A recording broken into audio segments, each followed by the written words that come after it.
I've yada yada sex. Yada yada yada, I never heard from him again. Everyone recalls the jokes, the diner, and so the endless yada yada. Yada, yada, yada. But even after many repeats, Seinfeld still keeps secrets most fans have never seen. From real-life court fights to secret Easter eggs and behind-the-scenes trouble, the show about nothing is full of details that will make you look at it in a whole new way. Get ready, here are 20 strange facts about Seinfeld most fans never picked up on. Fact 1. The Junior Mint. Episode 20 of Season 4, called The Junior Mint, became famous for more than one reason. It not only gave Michael Richards his first Emmy for the show, but it also ended up mentioned in a real courtroom. The episode was brought up in the real case, Mackenzie versus Miller Brewing Company, often known as the Seinfeld case. The story was about Gerald Mackenzie, a Miller worker who was fired after often making inappropriate jokes to a female coworker about the episode's double meanings. At first, Mackenzie even won his case and was given a huge $26 million. But the winning moment didn't last. The Court of Appeals later took back the verdict. Fact 2. Jerry's decision. After Season 9, NBC offered Jerry Seinfeld something most people could only imagine: $5 million for each episode if he kept the show going for one more year. That would have added up to about $110 million, making him the highest paid actor in TV history at that time. But Jerry said no. He later explained, "I don't have a life, I'm not married, and I don't have kids." He realized it was time to move forward.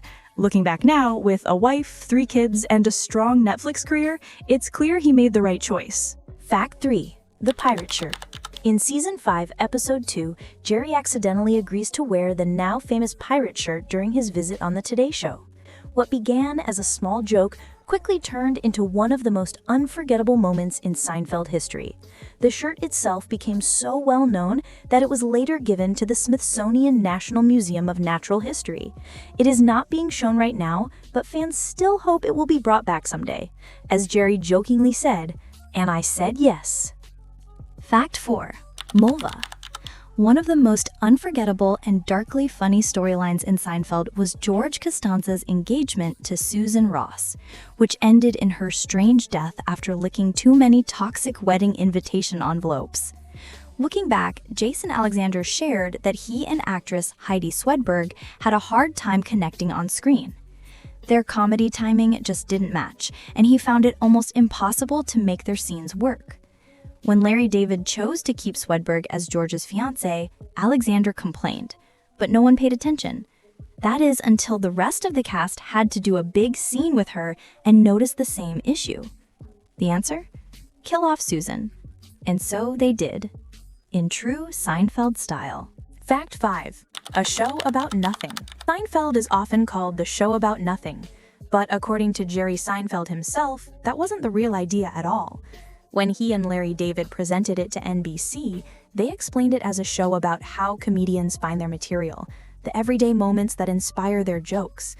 The show about nothing line was actually just a small joke from one episode, but it connected with viewers, grew on its own, and eventually became the phrase that described a whole era of television. Fact 6. No applause, please. Most sitcoms use fake laughter and applause, but Seinfeld chose a different way. Much of the show was filmed in front of a real audience. That setup added excitement, but also caused some surprising issues. Early on, every time Kramer rushed through Jerry's door, the audience went crazy, cheering so loudly that it messed up the timing of the scenes. The applause became so strong that the crew eventually had to tell the audiences to calm it down. As time went on, the huge cheers slowly disappeared. And today, when you rewatch those early episodes and hear the crowd explode for Kramer, it almost feels unusual. Fact 7. The Soup Nazi. The famous Soup Nazi from Seinfeld wasn't just made up. He was based on a real person.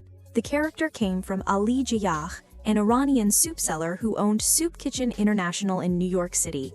After the episode aired, Yayah was not very happy about the sudden attention.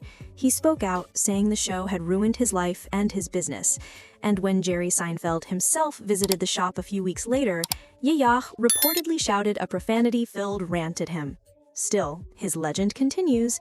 Every fan remembers that famous line, "No soup for you." Fact 8. The lawsuit. Believe it or not, there was a real-life George Costanza, or at least someone who said he was. A man named Michael Costanza, a former friend of Jerry Seinfeld, filed a $100 million lawsuit against the show, saying they had invaded his privacy and used his personality to create George. He claimed that the character's habits and even his name came directly from his own life, but the case didn't go anywhere. It was thrown out because the time limit for filing had already passed. Costanza had waited too long to sue, missing the one-year deadline after the show started. Fact 9. The Son of Sam gag. In the 1970s, New York was terrorized by the scary crimes of serial killer David Berkowitz, better known as the Son of Sam. He famously said that a neighbor's dog had told him to kill, a strange detail that stuck in America's memory. Many years later, Seinfeld gave that dark story a twisted, funny nod in the season 7 premiere, The Engagement. In the episode, Elaine, Kramer, and Newman plan to kidnap a neighbor's constantly barking dog, a clear reference to the dog connection in Berkowitz's case. There is also a moment where George mishears Jerry's van as Son of Sam. But the eeriest similarity comes when the police knock on Newman's door and he says the exact same words Berkowitz said when he was caught. Fact 10. The Serial Killer. In Season 5, Episode 9, The Masseuse, Elaine is dating a man named Joel Rifkin. The problem was, at that time, there was a real Joel Rifkin in the news, a serial killer thought to have killed at least 17 women. Naturally, Elaine is shocked by the coincidence and asks her boyfriend to change his name to avoid the connection. In typical Seinfeld style, one of the names she jokingly suggests is OJ, just 7 months before O.J. Simpson was charged with murder. Fact 11. The finale. The Seinfeld finale wasn't just another TV episode. It was a huge cultural event. Over 76 million people watched it, making it the 4th most-watched series finale in American TV history. That night, the country almost stopped. Even Frank Sinatra's emergency trip to the hospital became part of Seinfeld history. Paramedics said they reached him faster than ever because the streets were empty, with everyone glued to their TVs. TV Land even honored the moment by going completely dark during the broadcast, showing only a message paying tribute to the show. And in a strange bit of pop culture connection, the night before, Dharma and Greg aired an episode about trying to have sex in public because, as they joked, everyone would be inside watching Seinfeld. Fact 12. Test audiences absolutely hated the pilot. Believe it or not, when Seinfeld first came out, audiences really didn't like it. Early test groups said the main character was too clueless, too weak, and that the whole show felt too New York. Worst of all, they said nothing ever happened. One viewer even said it perfectly: you can't get too excited about going to the laundromat. Even the people making the show didn't have much hope. After filming the pilot, Larry David said goodbye to Jerry Seinfeld, thinking the show was finished. Jason Alexander, who played George, was sure there was no way it would ever be picked up. And yet, the show about nothing became one of the biggest sitcoms in TV history. Fact 13. Small sitcom order. Because the pilot tested so badly, NBC didn't trust Seinfeld much at first. The network gave it the smallest sitcom order in TV history, only 4 more episodes for season 1.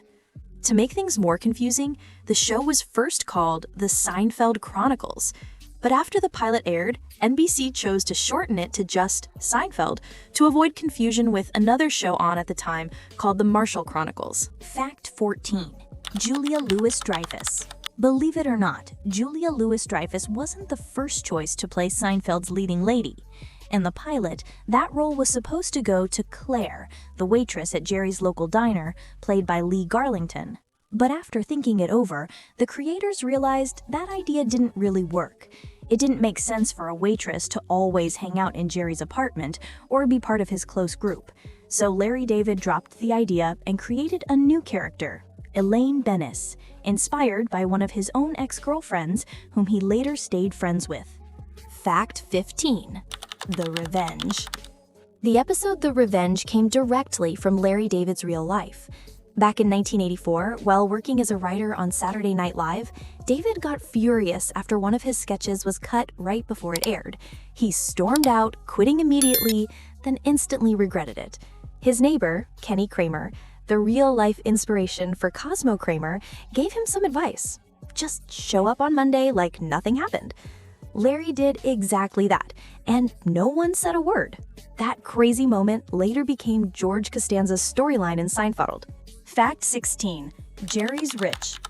By Seinfeld's last season, Jerry Seinfeld became the first TV actor to make $1 million per episode, an amount no one had ever earned before. But that was only the start. Through reruns, merchandise, DVD sales, and now streaming, Jerry's income has grown for decades. Today, he is widely thought to be the first comedian worth over $1 billion.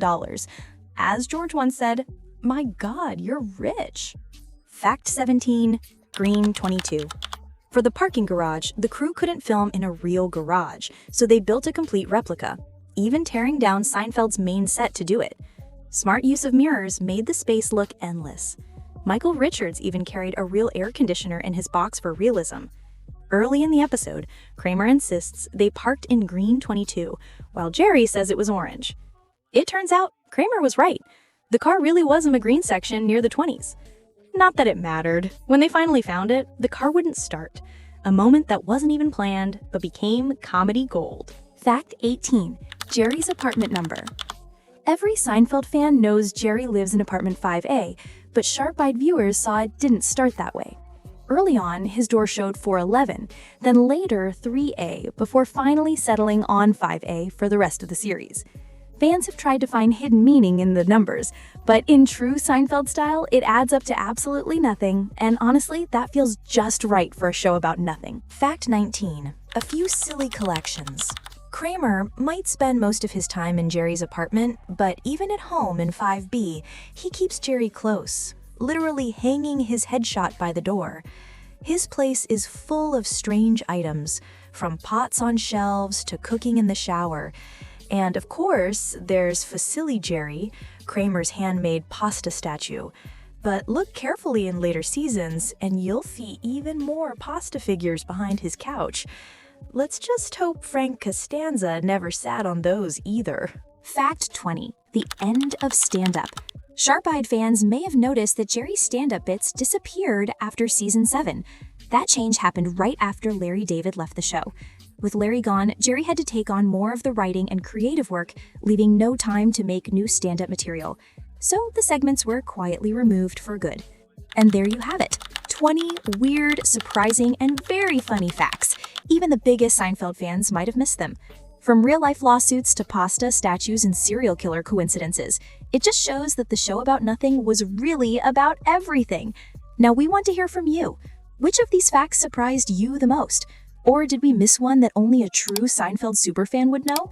Let us know in the comments below. I'll see you then.